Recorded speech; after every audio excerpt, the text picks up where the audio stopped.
Welcome back, everyone, to the House of Hustle podcast here on Sports Radio 810. We are presented by our friends at Charlie Hustle. My name is Jarrett Sutton. I'm joined, as always, by my co-host, Stephen St. John. And, Stephen, before we get started, got to wish you a happy birthday. How you doing? Well, you know what? I'm doing good. I'm 51 now. I feel like I'm 71, but whatever. So maybe you meet me. You still look like a spring chicken. Do I? Yeah, you do. The beard's looking good today. Unbelievable. You're looking good. Looking good. I have several offers to play Santa Claus this holiday season, so I think I'm going to make some extra money on the side. All right. Nice little side hustle. Yeah, absolutely. Nothing wrong with that. Ho, ho, ho. That's right. Well, we got a little gift for our listeners today. We got a special guest, an interview today with a guy that I know quite well, have had years of experience with him as a player, and he's not just been a teammate of mine, but a brother of mine. It is Phil Pressey, and just a quick background before we bring Phil into the conversation. Phil played for the Boston Celtics, the Philadelphia 76ers, the Phoenix Suns.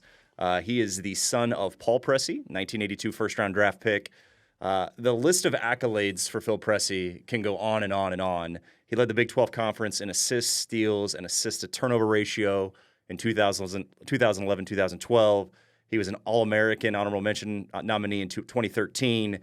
He shares the Southeastern Conference single-game assist record at 19. We'll dive into that, a game that Mizzou fans will know quite well.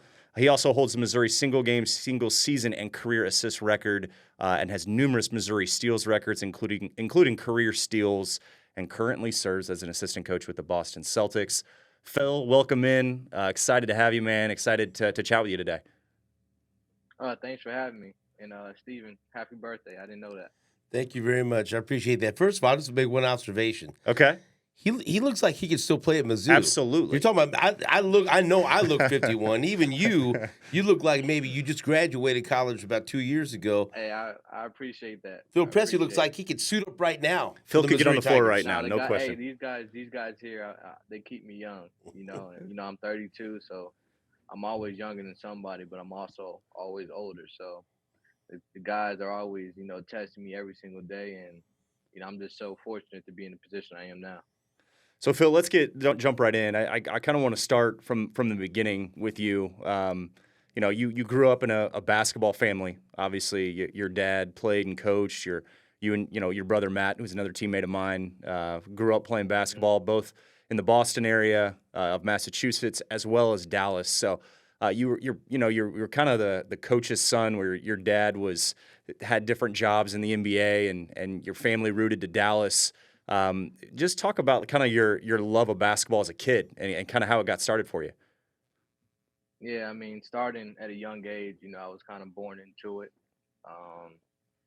Being able to, live in different states because of my dad coaching. I was able to live born in San Antonio, moved to Orlando, moved to Boston, and ended up finishing high school in Dallas, Texas. But, that was the beauty of it. And now as I get into coaching, that perspective has actually helped me. As a child, as a kid, moving a lot was difficult. But now, like I said, as I get into coaching, I'm able to touch and relate to so many people because of moving. But the game of basketball has been in my life, my whole life. The reason why I coach is for the love of it. And that's why I am where I am now. So obviously, you're a great high school player, won an AAU national championship. You get recruited by several schools and had a special connection with Mike Anderson. What was the recruitment process like for you, like just in high school, making those decisions? I know that you had a lot of offers, and was it a kind of a tough decision for you, or did you know all along that you were going to go play for Coach A? I mean, I guess once I heard the story of how, him and my dad is connected, I think I was committed a long time ago. But, once I got to Missouri, Columbia, I was able to connect with the current players like you and the rest of the guys. And then my brother was coming out of college, out of JUCO at the time, and he was also being recruited by Missouri. So at the time, Mizzou was in the Big 12, so that means we were going back to Texas, a couple of times a year. So that played a big part. And I'm big on relationships, and Coach Anderson and the rest of the staff, they kind of really dove into recruiting me hard, and I was able to see life after basketball, which is where I'm at now, and having somebody like Coach Anderson kind of mentor me and kind of build my foundation, it's helping me now. Steven, you'll appreciate this story. So I remember Phil's visit to Columbia. Used to play pickup, and every now and then the recruits would get in and play pickup. I don't know if you'll remember this, Phil. I hope you do, but it was Hmm. it was September. I think it was right before you maybe committed, like maybe a couple weeks before you Yeah. committed. And we had a pickup run on Saturday, and it was kind of open to the public. And you were obviously a top target of Mizzou fans knew who you were and knew how much we Hmm. wanted to bring you on. And you come in and play. You had the cornrows going, you had the dreads The going, braids. you had the braids in, man. And I Yes, sir. remember Yes, sir. we got put on I think we must have played 7 or 8 pickup games that day, and I got matched with you in 5-on-5, and I must have hit like 9 threes just catching and just being spotting up, and you just carving up Man, defenses, and I was like, man, this guy is different. Like it's it's like a funny. memory I have like ingrained in my mind of like the first time I You know actually met you know you. what memory I have that I remember it. You were you used to get picked over me in pickup. Like I think Steven, Jarrett was probably one of the top players to be picked. When we play pickup during the summers, it's like our own hierarchy, right? The coaches don't pick the players like the top, the captains or whatever. They pick the teams. And Jarrett was one of the first guys. I'm like, how did he get? But it who's makes sense, who's like once we started playing, you're one of the best shooters that I played with. And as I go through my career, it's like every team I have, like I look better when I have shooters around me. So like it's pretty cool to see that you say that, because as I went to other teams throughout my career, I had a joy of getting guys shots yeah, like you. yeah. So yeah, that's pretty crazy. Well, you're so unselfish. I'm curious too, like if when you were on your visit, I'm just curious if you felt, because at that point, we were coming off the Elite Eight run.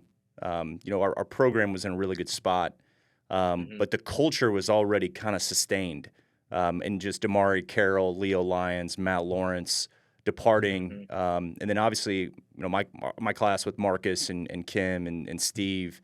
That there was definitely the culture was kind of building, and you pretty much fit in, and everybody knew it. Like on your visit, did you feel Yeah. that as well, and just the connection you had with guys, and just a weekend on a recruiting visit?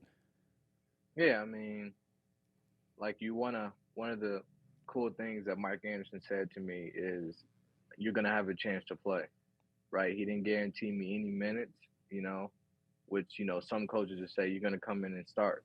He never said that to me. He said you're gonna have a chance to play. So everything got, or everything I got, I earned.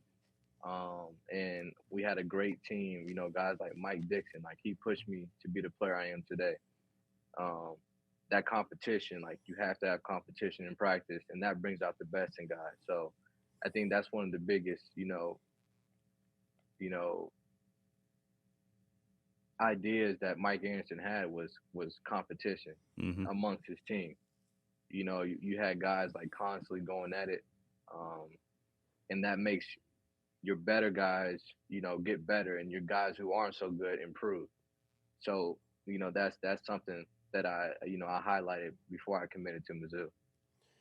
So there's a few things I wanna ask you about. I'm gonna jump around here, but I think it's really interesting the collection of talent you guys had there, and I'm sure you're gonna add to it. But just jumping out to me, you turned out to be an assistant NBA coach with a great future ahead of you in the coaching world.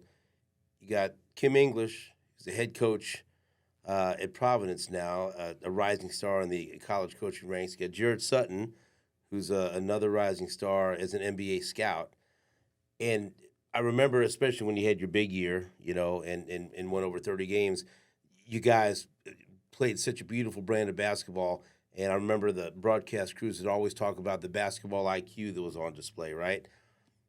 You guys had like obviously some very bright basketball minds with future coaches and future scouts, Is there anyone else that I'm missing that was on that roster? But just for you three, like, was that apparent? Did you guys look at Kimmy and think he's going to be a head coach one day, or Jarrett? Was that always something that was apparent? Because I think that does mean something, and that was a big reason for your success. You guys had future coaches and scouts on the roster that I think gave you a decided advantage over some of the other teams. Yeah, I mean, I'll jump in. Just I think when I think of our group and that, especially the 2011-2012 team, and I get this all the time, and I get this from NBA people that were scouting our teams when we were in school, and they refer to that team as the most unselfish team, one of the most best passing teams that they had seen. And it starts with Phil, who is our point guard, who made everything go within just how he could see the game and his vision and his IQ. But there was we had a lot of talent, and we had guys that were just great players, but so bought in to winning and bought into each other. And even when talking about pickup in the summers, like those were some of the best battles were just in the summer, and like the competition level, and it was almost like iron sharpening iron. And especially with the leadership of Kim and Marcus, Ricardo that we got, Matt Pressey, guys that came into the program as JUCO guys that fit. And I give Coach Anderson a ton of credit, like Phil touched on, just because I think he identified the people that he was bringing into the program. And then, we'll touch on Frank Haith in a minute of just how he took that team in 2011, 2012 and took it to where it was. But I think there was a passion for it. Like everybody that was in our locker room loved the game. They wanted to be around the game. They wanted to work. I feel very lucky and very fortunate to just have the opportunity to call these guys teammates because they made me better, both as a player and just understanding the game at a different level. And that's what I touch back on all the time. And it's a proud moment when you're out on the road or you're talking to people and they say, hey, where'd you play? And you say Mizzou. And they're like, what years? And you bring up Phil and you bring up Marcus, you bring up Kim. And they immediately go back to like, man, your teams were fun to watch and so unselfish. And it looked like you guys were so, connected. And I think that's what I'm most proud of with our teams. What do you say, Phil? Yeah, I agree. Seeing the, other teams, good coaches make teams who aren't as talented play better than what they are. And I feel like, at Mizzou, we had guys who were talented, but we always had the best team. So even when games we weren't supposed to win or, we're quote unquote the underdog, we always won. And I think that's the identity of Mike Anderson. Those are the type of guys he brought in were guys who, would play with a chip on their shoulder, who had something to prove. And the standard was set once, we started winning. Like Jarrett said, the Elite Eight, that was the standard. So that was what Mizzou fans started to, get used to again. And I feel like as recruits and, guys coming in, you saw that. And the team, man, like Jarrett was saying, the team, that was the most important thing. And that's why now you see guys like Kim English becoming a head coach. Jarrett Sutton, he's going to go as high as he wants to go. And it's because what Mike Anderson instilled in us, that was like our foundation to our life after basketball. There's lines and, sayings that Jarrett can remember that he probably uses today, in his work life. Yep. One of the most memorable line from Mike Anderson to me was,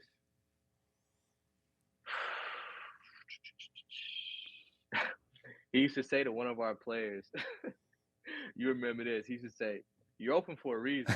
I don't know if you remember that, Jarrett. Absolutely. No, but Mike Anderson, man, he had a good way of teaching life skills through basketball. And that's one of the most, respectable things I can get from him. I will say too, Phil, like that just kind of popped into my mind of if we had an off day and we were coming back from an off day with Coach A, he would always say, I'm going to get that off day out of you. That off day action, yeah. And it was like, oh, man. What was the one he always used to say about fighting the bear? Fighting the bear? Yeah. Oh, man, yeah. If you see me fighting the bear, go help the bear.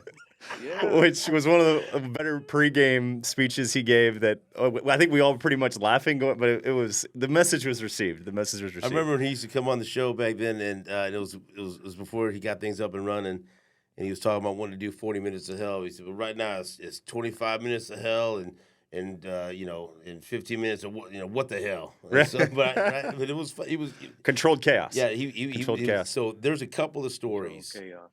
There's a couple of stories that I know I got to ask you about, right? And so I'm going to try to get to them because I don't want to end the podcast like, damn, I forgot to ask. All right. So number one, you were talking about Mike Anderson and then Frank Haith, okay? And I'll give you from the perspective of a Mizzou fan and someone that follow Mizzou and having to hear from Mizzou fans. When Coach A leaves, everyone's thinking, oh no, Phil's gonna go with him. Yep. He's going to go to Arkansas. And I don't know, I'm sure he did because social media wasn't what it is now. But I don't know if you quite understood the fear of Mizzou fans thinking, oh, okay, coach is gone, but is Phil leaving too? And so was that difficult for you at all? Was there even a decision to be made when that happened? Because that had to be, I mean, for the rest of the players, of course that was difficult, but you talked about the relationship between Mike Anderson and your dad. That had to be extremely difficult for you because you're right there in the middle. Yeah, exactly. And that's something that, I think it pays tribute to, the team. We had a close-knit team. Like we did, everything together. We had a good time off the court. And for me personally, like I fell in love with the city of Columbia. Being able to, get out and experience other things than basketball allowed me to, ended up staying at Mizzou after Coach Anderson left. And, Coach Chase did a good job of recruiting. That's tough. When you come into a new situation, you have to re-recruit, everybody. So for him to be able to come in and, convince, persuade the rest of the players like myself to stay, it was all because of his vision and what he believed in. And being able to see what he wanted out of me actually helped me stay. But I didn't go to, going to University of Missouri was, Coach A was a big part, but there were other things that played a factor into it. And I think the biggest thing was that team, like those guys that Jarrett can, agree with, like we were brothers out there.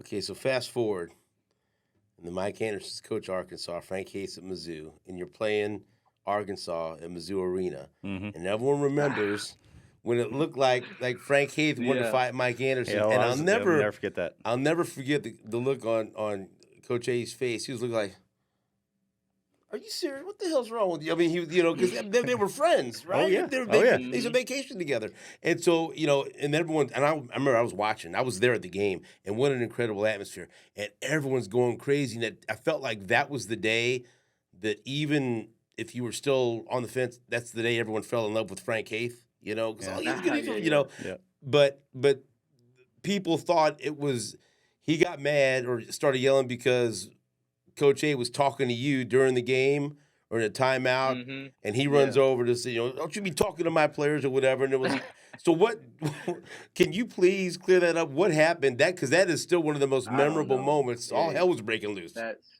between Frank and Mike. But they're two competitors. They're both passionate about what they do. But did that surprise you? Were you like, hold on now, what's happening here? I don't know what happened. During the basketball game, like you're so locked into what the mission is or what your objective is. You try to cancel what goes on. So that's between Mike and Frank. I'm not sure, but it's all love though. It's all love. I know they're good. That was great at the moment, though. Yeah. That's just part of competition. Especially two great leaders. Like they both want their team to be successful. They both want their team to win. So I know it's all part of sport. I remember going back into the locker room before the game to Arkansas's locker room because that was my first year out, and I was in Santa Cruz with the Warriors, and I had a couple days off, and I immediately flew back for this game because I wanted to be there.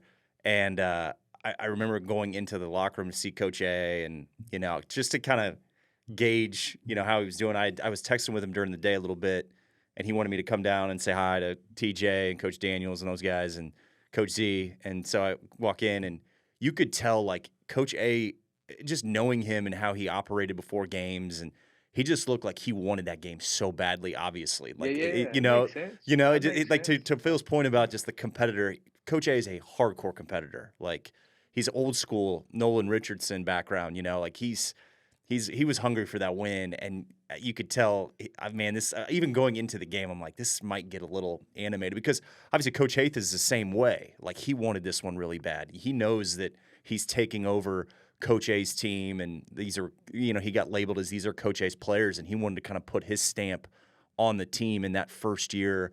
And this kind of leads me into, Phil, what I wanted to ask you, because I think about this a lot in just my current day-to-day. We're always kind of creatures of habit, and you think back of your high school experience with high school coaches and then your college coaches, and you always get, bits and pieces, different philosophical approaches, different ways of going about things, different ways to communicate. And obviously Coach A it's all about us. He didn't worry about the other opponent. He didn't care what the other opponent did. He was worried about how we executed, how we did our brand of basketball is kind of how I envision it. With Coach Haith, it was much different in terms of, game planning and strategy and walkthroughs and system. And I just feel like it was such a great experience to have two different styles. I mean, with Coach A, it was fast-paced, tempo. You had to love playing in that just because, especially as a shooter, as a primary ball handler, that was such a great creator. Like, Coach A's system was fantastic. But I also think there was so much good in Coach Hayes' system because in the half court, we used to operate and execute at such a high level. We would just carve up defenses and get whatever we wanted. You have to, take that experience too. Did you take that to the pro game, and, do you refer back to that ever, of just how lucky that was for us to have two different styles? Man, that's a good point that you're talking about, especially with Coach A. In any type of, with coaching, any type of leadership, you have to have a system. Without a system, there's chaos, as a good friend once told me. And Coach A had his system, and Frank Haith had his system. Both worked effectively.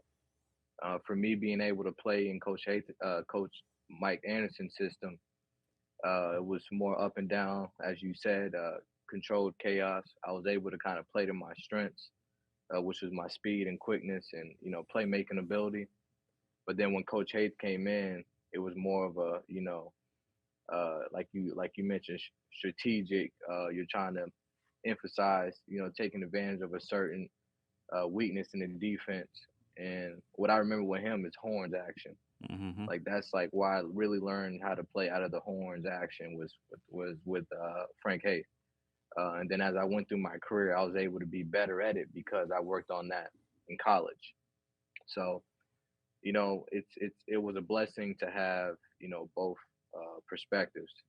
And that's why I enjoy, or I love coaching today, is because I'm able to use the perspectives that I gained throughout my career and kind of create my own system, so I'm fortunate to play for both of those, great head coaches. Okay, so here's a warning here. So I do a podcast where I curse a lot, and so I gotta try to bite my tongue. If I cuss, can you bleep it out? Okay, because there's certain losses in my life, Mizzou, Chiefs, maybe Royals, that I don't talk about because I don't need that negativity in my life, and it makes me angry, and I'm not over it because I just try to compartmentalize it. All right. I know where this is going. I know where it's going to. And so, hey, I already know. And then that's fine. Okay. Know. Last game between Missouri and Kansas, Allen Fieldhouse. All right. You got a chance to win the game in regulation. Thomas Robinson and you collide. All right. I'm just going to tell you, okay, that was a fucking foul. I know it. Oh, yeah. You know it. You know it. Kansas fans, Ben's the Kansas fan producer. Don't get mad. Yeah. You won the game. But don't lie to me and don't lie to yourself anymore. That was a foul. It was a foul. Yeah. I'm watching. I can't believe it. I'm watching this. I go, what's going on? Yeah. Where's the call? Where's the whistle? Did he lose his whistle? I can't believe this. And we all talk about the Allen Fieldhouse calls. I'm looking like, you can't. Oh yeah. Someone's got to step in. Yep. So Phil, please take me through that, and take me through what was going through your mind, because you should have been at the free throw line winning the Yeah. game. I mean, like it's unfortunate that we weren't able to win that game. Like I tell people to this day, that's probably the craziest environment. Yep. I And I bet. played, and I was able to play in Europe at some of the top countries, which the fans are. It's so similar to college, but that Kansas environment, that rivalry is next level. So as I think back on that moment, it sucks, but that's part of the game, and you know, you can always learn something from one of your biggest losses. And I know I'm gonna be in that position as a coach, hopefully one day. And that comeback was nothing like Jay. That's probably one of the craziest games I've been a part of, man. Yeah. But were you guys like, you were like, what are you? I mean, Oh, for sure. It was. Yeah, It was. all day, unbelievable. but that to our part, you got to take blame. And it's like that game, we were up 20 at half. Yeah. So That's where I was I going to look go. I look back and I'm like, man, like, and that's where the success of teams, it rises and falls on leadership. And I've been in on good teams to where I can be better as a leader, and I've been on teams that weren't so good that I could have been also better as a leader. So it's like now you look back, you're like, man, if I can go back, I would have did it this way. Like Jarrett, you too. Like there's certain things what you know at the time, Oh yeah. and if you can learn something from that, for me, it's just from I that just game. Look, I can't well, even. he's like me. He's still emotional about it. I right? mean, Oh yeah, all day. it's I will be all day. That's all day, every day. I 'cause- try not to think about That's it. right. I can't. Until somebody brings it up. yeah. I'm sorry. I had to do it, but I apologize. It's a Blame Jared. it's a 30-5 season, and they're like 30 wins, and there's the two losses obviously the K because you're closing out the Big 12 before Mizzou goes to the SEC. So we beat Yeah, that would have closed. that would have been a sweep that of Kansas. Sweet. And we would have won at Allen Fieldhouse to end that series. Right. But I think, Phil, I know you'll say this, like, so much is about and it was, like, you were fouled, no question. It was right in front of me on the baseline where I'm sitting. You can clearly see it. But there's parts of that second half, like, there's a few possessions that just kill me, both offense and defense, where we miss a box out. We took a bad shot when we were running. I think we were running money, and we we had Marcus coming off screen, and we took a bad shot. We had a bad possession. We had a bad turnover. We shouldn't have been in that position. That's what's frustrating. Because being up 19, and you could hear a pin drop in Allen Fieldhouse, and then we were calling plays, like you can hear. Just think about going through like a shoot around, and you're just calling your plays. Yeah, like no fans. Yeah, that's literally how it felt. When we would practice with crowd noise and hand signals, going into the game knowing you're not gonna be able to communicate. So it happened though. Like you have to be able to communicate, to your team. It's not like what the information you're giving to the team, right? You can tell them, oh, this is gonna happen. It's what your team is hearing. So if the players aren't hearing and they're not understanding what you're saying, you're pretty much just talking. Yep. So like being able to get your players like to understand, like, oh, we were up 20 and we can call out whatever plays, but there's going to be a time to where you're not. And trying to get the team to understand that, like as a player, I never really took what the coaches said like to heart. Like you believed them, right? But now getting on this side, like coaches watch so much film, what they're saying is going to happen. Mm-hmm.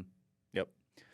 When you think back to like you have such a good perspective of that 2011-2012 season, my senior year, winning 30 games, it's such a special season.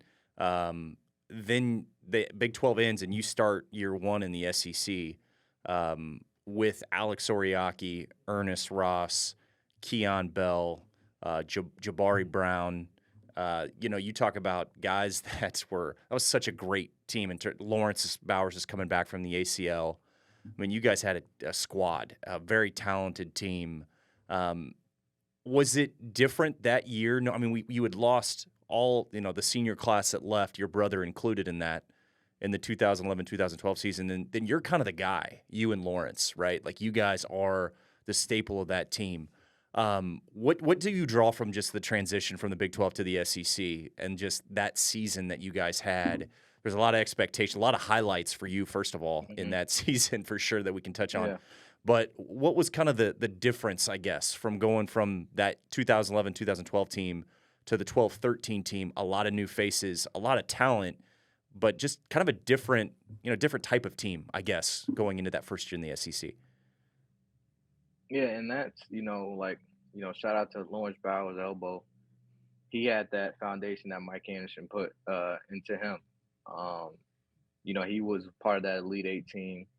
He had great leadership with, Damare and being able to learn from that squad allowed him to be a better leader once we were put in those shoes.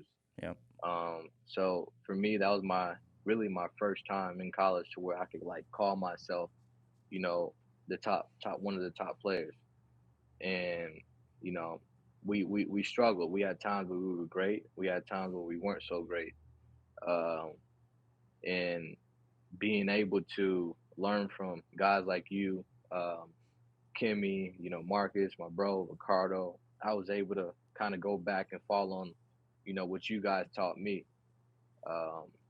But it was a great year being able to play at places like, Rupp Arena, at Arkansas. That was a tough game. And that's a tough place to play at. Yeah.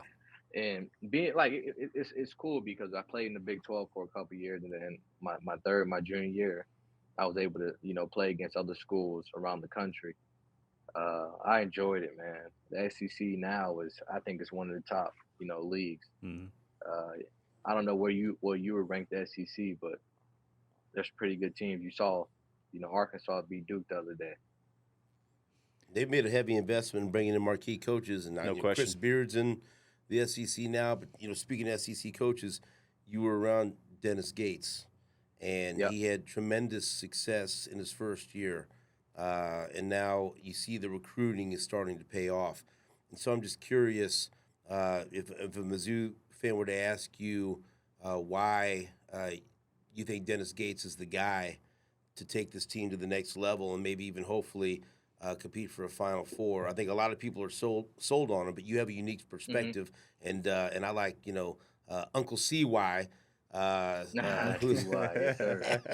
love his tweets, Uncle CY. Oh, he's fantastic. But and he deserves a lot of credit too. But why should Mizzou fans be so excited about what this staff is capable of moving forward? I said it before. I'll say it again. The success of any team, any organization, it rises and falls on leadership. And Coach Gates does a good job of leading. He gets the team to believe in a vision, and everybody feels like they can win it all. And it's done by the daily deposits. He does a good job of being intentional about everything, and the players see it, they feel it. So being able to learn from him and my first year was amazing. He always talks about winning the transition. So in basketball, there's so many transitions, and there's times where you can get caught up in thinking about what just happened.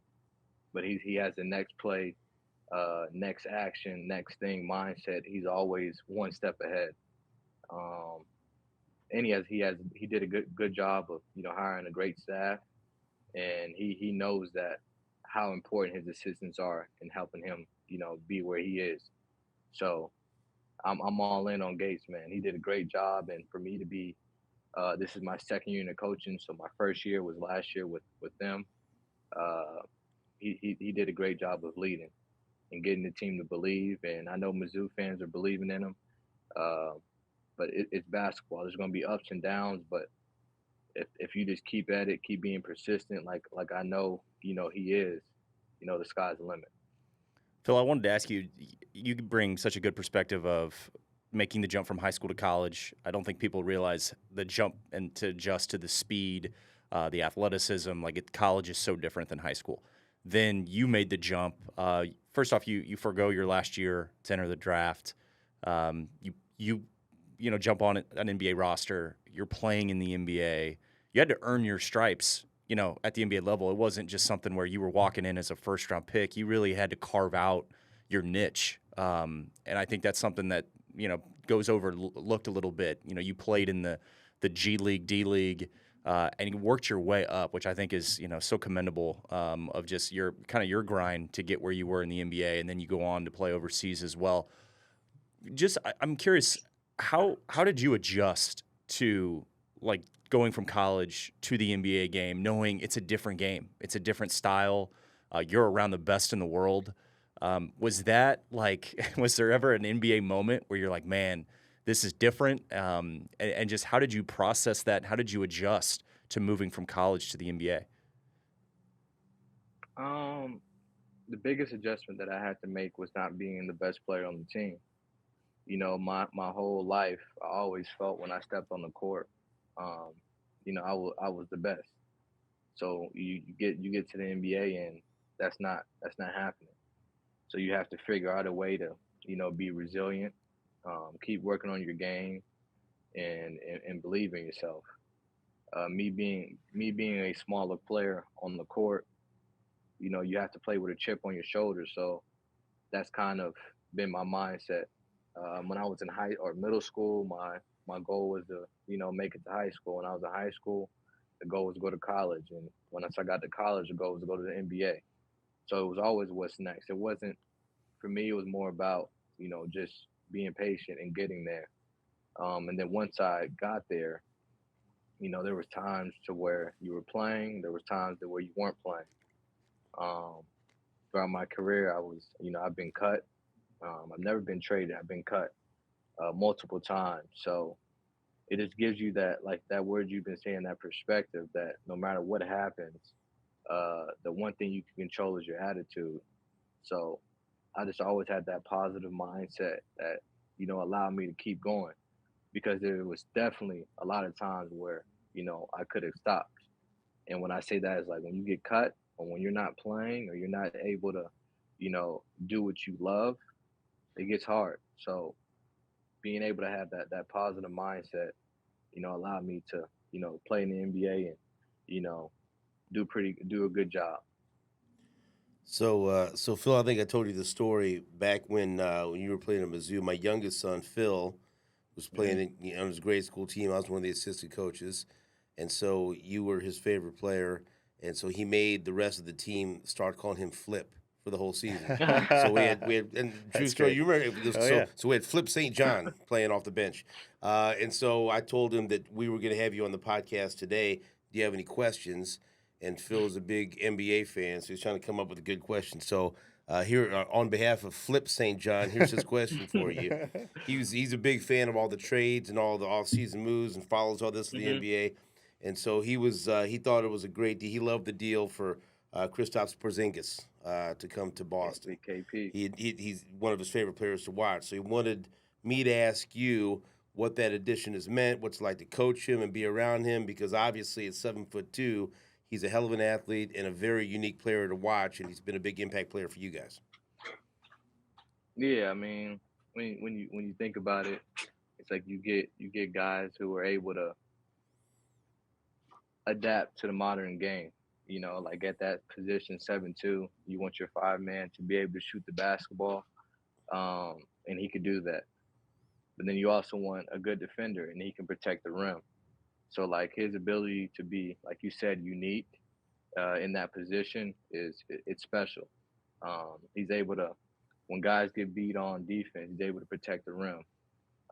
If you switch with him in the post, he can play in the post. He's just so versatile at that size. He's 7'2", and he's a good human being. You know, everybody loves him. A lot of good energy, and you know, you can't ask for anything better. Phil, how important was the year last year with Coach Gates? I mean, you were on the floor a lot, working with, you know, Kobe Brown and Demoy Hodge and obviously hmm Nick Honor and Sean East, and then you go from that situation at Mizzou, and then you're around Drew Holiday, Jason hmm Tatum, Jalen Brown. do you ever kind of take a step back and think like how much you're soaking up, not just from the coaching side of it, but just as you know in the NBA, those relationships you build with players, understanding how to talk to guys, your perspective as a player too goes a long way. There's that respect factor, knowing that you've done it. How has that like adjustment been, and just the experience that you gained in that first year? Because obviously you could have kept playing. Yeah, you could have continued to play overseas. You decided to stop to get into coaching, and now here you are in year 2, and you're working with some of the best players in the world. Like, do you ever take a step back and think, man, like, do you miss playing ever? I'm assuming you do, but you got to be loving what you're doing right now. Yeah, I mean, I miss the competition, right, and being able to get out there and go through warm ups and Yeah. really like think the game. But I get to scratch my itch. I play with we have our staff pickup games we play, and then when they need a guy to hop out there with the players, I can still do that. So that scratches my itch for playing. But I'm just so appreciative of the position I'm in now because of, like you said, working with guys like Kobe and Demoy and Trey Gomillion and Dre Golston, like those guys like that. They want to be where these guys are at now.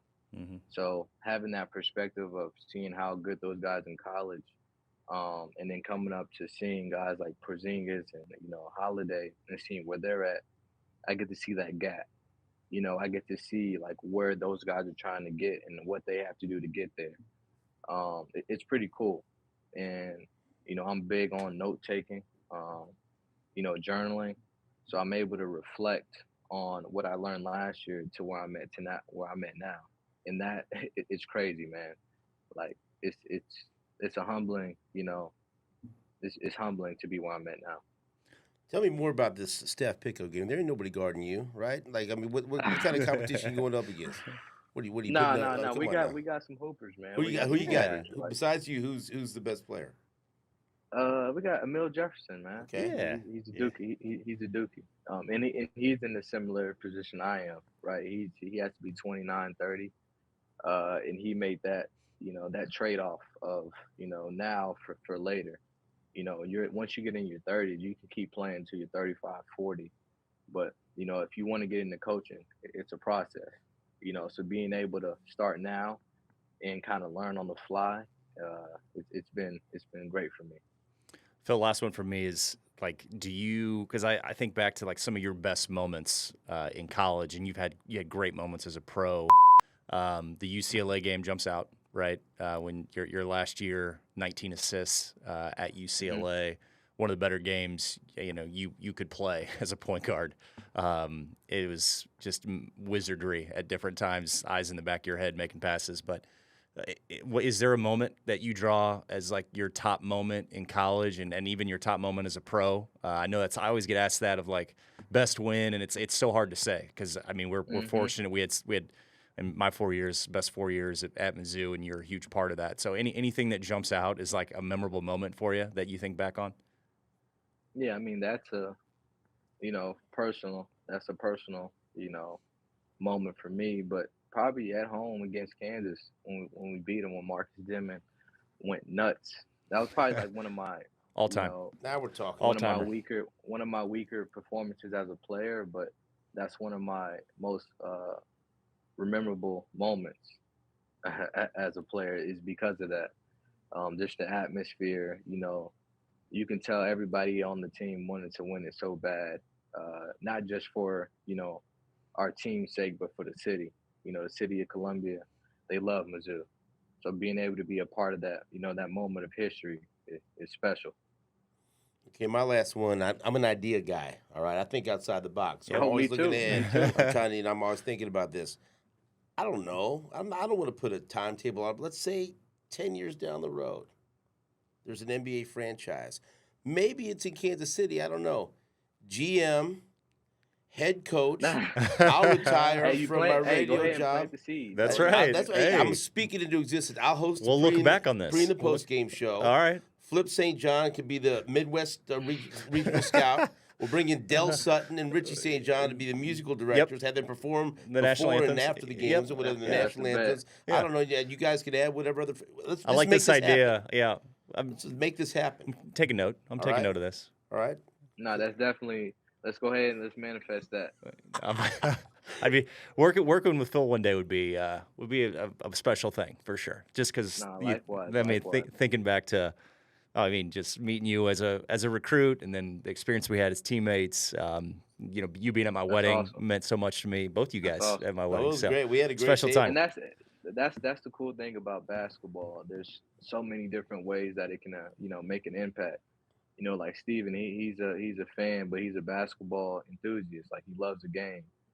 Jarrett, now that you're, in the front office and scouting, you're not playing no more, but you're still a part of it. And now for me, being able to be coaching now, I'm not playing, but I'm still coaching. And it all started, for the love of the game.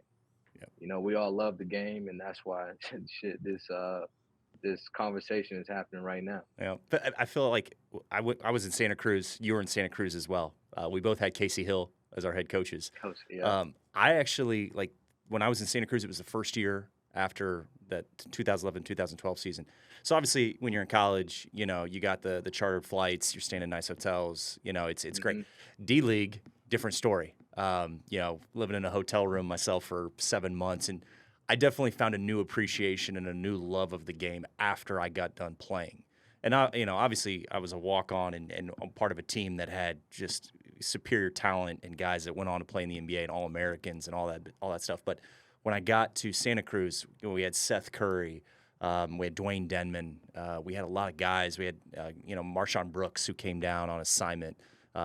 So just when you think back to just having this understanding of, wait a second, there's another level of love and even so much more learning that goes on after leaving college and getting into the G League and then going up and seeing Steph and Clay and Draymond practice. And you're like, wow, this game is even bigger than I thought it was. And same thing when I left high school to go to college, it was like, dang, this is different. I've never been a part of something like this.